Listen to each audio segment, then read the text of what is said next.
Quelle est la différence entre l'estime de soi et la confiance en soi? L'estime de soi représente la valeur subjective que nous avons de nous-mêmes. Cette considération que l'on a pour soi est constituée de tout ce que nous reconnaissons de positif en nous. Nos vécus, nos qualités, aptitudes, compétences, nos valeurs, nos réussites, les aspects agréables de notre personnalité. Soit, par analogie, la partie lumineuse de notre être. En somme, tout ce qui a été validé par nous-mêmes et les autres, comme des réussites personnelles et des signes de reconnaissance. Pour autant, nous sommes aussi conscients des aspects négatifs de notre personnalité. La partie plus obscure, composée de nos imperfections, nos défauts, ainsi que tous nos vécus négatifs, sans pour autant que cette part d'ombre vienne entacher notre estime de soi. Une bonne estime de soi participe à une bonne santé morale et physique. Elle agit comme un remède qui nous rend plus résistants au stress et qui nous permet de nous remettre plus rapidement de nos blessures d'amour-propre. La confiance en soi, elle, nous permet d'affirmer cette estime. C'est l'élément indispensable pour prendre notre place. Oser dire et oser faire. Elle est l'expression de ce que nous sommes par l'action. Plus nos actions s'inscrivent dans les expériences qui sont les nôtres, plus cette confiance se renforce par l'apprentissage de nouveaux comportements et l'accroissement de nos connaissances sur nous-mêmes et le monde extérieur.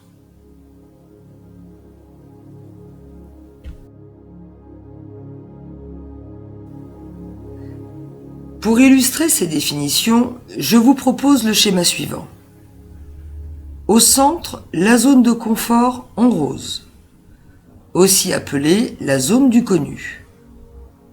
Elle est constituée de nos habitudes, nos repères, nos sécurités, tout ce qui représente ce que nous avons le sentiment de maîtriser, de contrôler, et qui nous fait du bien de prime abord. Comme nous pouvons le constater, cette zone n'est pas si étendue au départ. Elle nécessite donc d'être élargie grâce à nos différentes expérimentations et nouvelles connaissances. C'est la zone d'apprentissage en vert qui doit être régulièrement sollicitée pour permettre son développement et ainsi nous aider à surpasser, avec de plus en plus d'agilité, la zone de panique en rouge. Nous nous apercevons, au fil de nos nouvelles expériences, que l'inconnu que nous redoutions tant finit par être apprivoisé et nous permet ainsi plus de flexibilité émotionnelle et une meilleure adaptation de nos comportements. La zone magique devient notre nouvelle réalité. Elle est cette nouvelle perception qui nous permet de réaliser bien plus de choses dans nos vies en cessant d'être freinés par nos scénarios catastrophes imaginaires.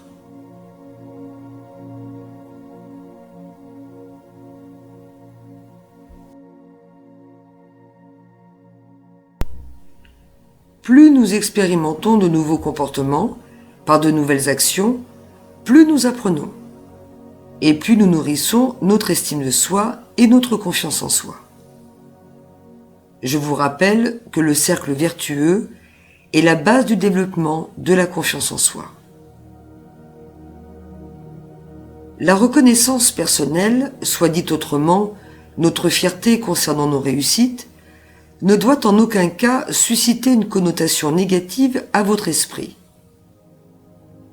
Je suis consciente que dans notre culture française, cette notion de fierté peut renvoyer un certain manque d'humilité, que certains d'entre nous ont du mal à concevoir. Comprenez bien qu'il ne s'agit en aucun cas de gratification égocentrique et narcissique, mais bien de la capacité de se reconnaître en tant qu'individu capable de produire des actes valorisants et valorisés. Combien d'entre vous sont devenus dépendants du regard que les autres portent sur eux, car vous n'êtes pas apte à ce jour à vous reconnaître par vous-même? D'une certaine manière, n'est-ce pas plus égocentrique et narcissique que d'attendre que les autres nous félicitent de nos efforts, de nos réussites, pour enfin reconnaître nos compétences?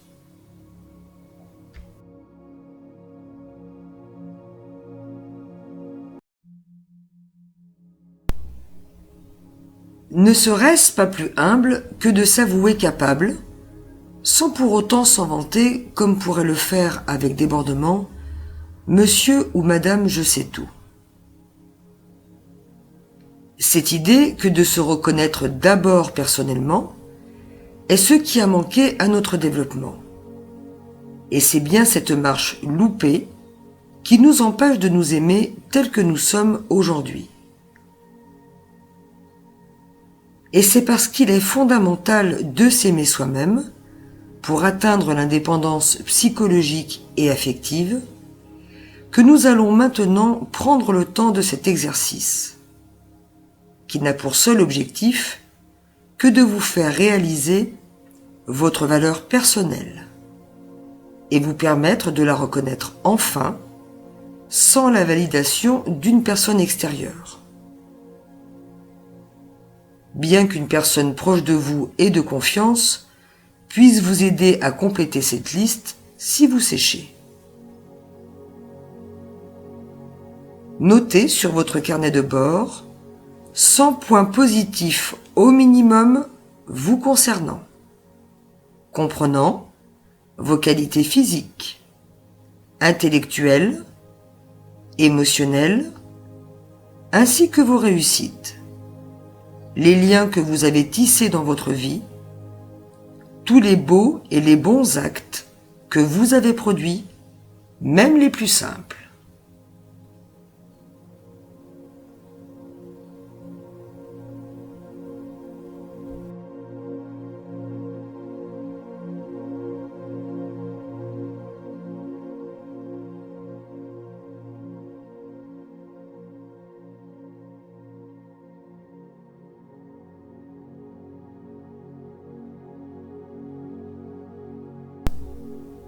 Comment construire ou reconstruire son estime de soi? Il faut tout d'abord renoncer à cette grande illusion terrestre qu'est la perfection et considérer dès cet instant que nous sommes déjà parfaits d'une certaine manière. Chacun est unique au monde.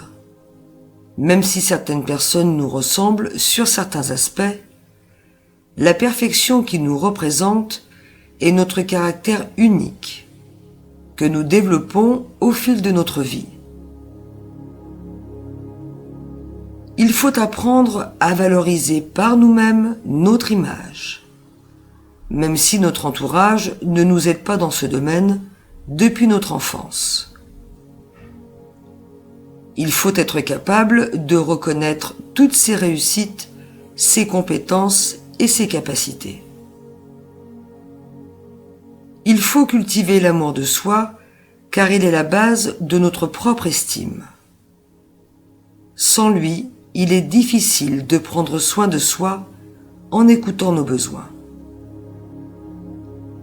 Il faut guérir notre enfant intérieur qui a besoin d'être reconnu et valorisé par l'adulte que nous sommes devenus. Il faut faire taire notre juge intérieur qui est un saboteur mental, notre pire ennemi.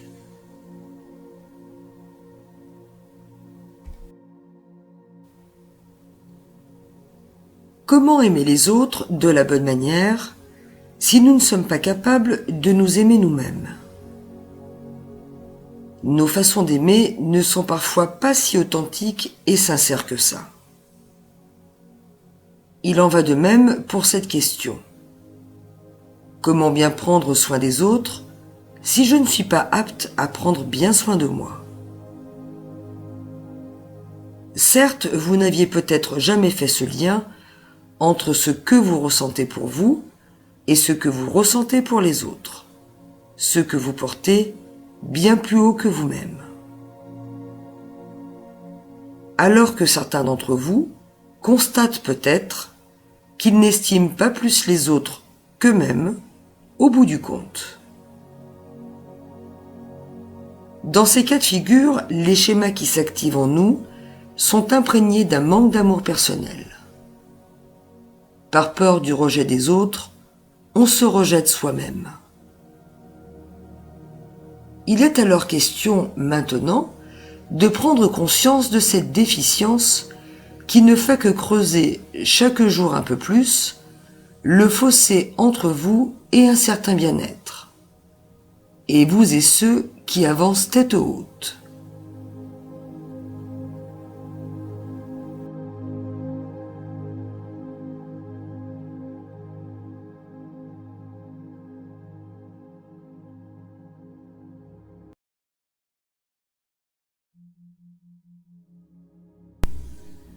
Nombreux sont ceux qui, sous couvert de s'être sentis mal aimés, continuent à ne pas s'aimer. Ne devrait-on pas faire l'inverse pour se réparer, se reconstruire? S'aimer plus, car nous avons manqué d'amour? Au lieu de ça, il est parfois regrettable de constater que nous préférons les autres à nous-mêmes. Nous nous comparons, envions, jalousons même parfois la réussite des autres, plutôt que de semer dans notre jardin personnel les graines de notre propre réussite. Nous perdons de l'énergie aussi à nous victimiser beaucoup. De nouveau, la faute à pas de chance, à ce hasard qui fait mal les choses, la faute des autres. Il n'est pas toujours simple, alors que nous nous accusons souvent de bien des choses, de se responsabiliser vraiment face aux situations complexes qui jalonnent notre vie. Et ce paradoxe mérite qu'on s'attarde sur lui. Soyons attentifs à nos accusations personnelles, la dureté avec laquelle nous nous auto-flagellons de nos erreurs, alors qu'elles s'avèrent plus qu'utiles pour nous faire progresser. Elles ne sont donc en rien honteuses et impardonnables. Concentrons-nous plutôt sur les facteurs conscients ou inconscients qui sont les seules raisons de nos mises en échec.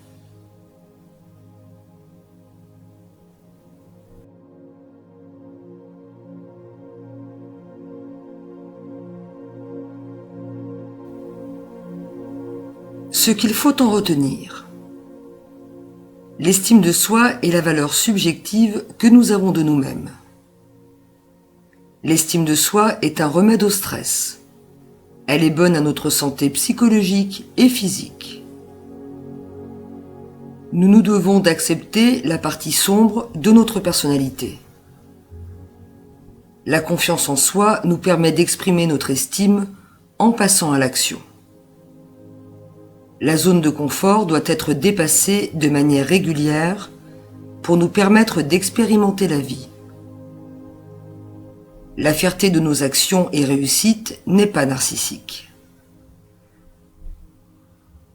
Atteindre la perfection pour plaire aux autres est une illusion malsaine. Nous devons apprendre à nous reconnaître dans toutes nos réussites. Nous devons valoriser notre image. Nous devons cultiver notre amour de nous-mêmes. Nous devons guérir notre enfant intérieur. Nous devons faire taire notre juge intérieur qui est un saboteur mental. Apprendre à s'aimer pour mieux aimer les autres. Se victimiser n'aide pas à assumer ses erreurs. Apprendre à se pardonner nos erreurs.